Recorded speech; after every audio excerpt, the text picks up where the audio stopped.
You are irritating, Inday. Yun lang ang request ko at huwag ka nang tumawa. So for today's video nga mga pala mga kasimple, so pag-uusapan natin ang mga kapwa nating nasusuya sa atin ba charot? Or nasusuya ba or ayaw lang talaga nila sa ating mga video? Ako mga kasimple, pag hindi ko talaga gusto ang video ng kapwa ko ay hindi ko rin siya pinanunood. Ito lang masasabi ko no, kapag hindi mo gusto ang video ko, mag-scroll up ka. Hindi ko rin kailangan ng viewers na ganun ang pag-uugali ba? Charot! So, ayan na nga mga kasimple. So, nagpe-prepare na nga ako dito. Alam nyo mga kasimple, ako pa talagang natutuwa sa mga kapwa ko pag umaasinso na, no? Lalo na yung dito sa Amerika, yung mga businesswoman na umaangat na. Lalo na yung pinapanood ko na si Ma'am Los Basagre. Super yaman na niya ngayon mga kasimple. Kaya sabi ko, ang galing-galing niya talaga. Kasi sabi pa niya noon, walang-wala daw sila ba. Tapos, nagsimula yun talaga guys na nagsusumikap talaga siya at isa po siyang matalino. O, diba, ginamit na yung utak niya, hindi yung puso. Charot! O, diba, mga kasimple, kapag ako talaga nakikita ko ang aking kapwa, umaasinso sa buhay, maraming mga achievement talaga, ako'y natutuwa. Ako talaga sabi ko, paano nila ginawa? Hindi ko naman talaga magawa yon. Sabi ko, okay lang yan. Hindi mo nagawa ngayon, may araw pa rin talaga na magagawa natin yan. Pero wag tayong magalit sa kapwa, no? Wag tayong mag-comment kung ano-ano na lang. Charot! So, libre talaga ang lahat ng video ko, libreng mag-comment at libre din ang response. Ganon. O, marami talaga kayong ano ba. May isa pa dito. Bakit lagi kang nagpapakita ng mga video mo dahil nasa Amerika? Uy, bakit pala? Wala naman talagang bawal dito.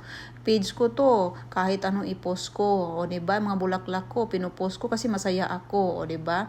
Ganon pa. Ano pala ang gusto nyo mga kasimple, yung hindi masaya? Charot! O mag-harvest na nga ako dito kasi masipag tayong magtanim kaya meron tayong aanihin. O baka sasabihin nyo naman bakit pinuputol yung mga kamatis. O i-harvest na natin yan mga 5 araw ngayon mga kasimple kasi last na natin dito ngayong 29 sa bahay na ito. Alam nyo mga guys, nakakaiyak talaga no. So mamimiss ko dito ang lahat ng mga memories dito mga kasimple kasi dito ako nakapaghanap ng work ko lahat. Dito ako nakakuha ng driver license ko. Kaya mamimiss ko talaga dito na area. O diba? Ang aking kamatis, para naman talagang Christmas tree. Kaya ito na nga mga kasimple, sobrang mamimiss ko ang lahat dito ba.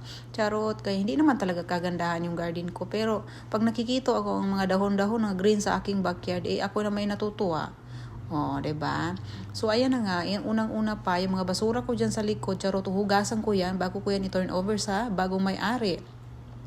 Ganon. So, para sabihin naman yung may-ari, oy, ang linis naman nito. Kaya ito na nga mga kasimple, maglilinis na ako. Kasi sa Monday, pipikapin yung mga basura na yan. At least, pag turnover namin ng bahay, malinis na.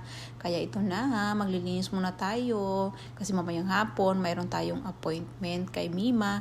Ayan. So, ito na nga mga kasimple, no? Masasabi ko lang sa mahilig mairita ng aking kapwa, no? Mahirita ka na yun lang talaga dyan, oy. Libreng mairita at libreng masaya talaga mga kasimple.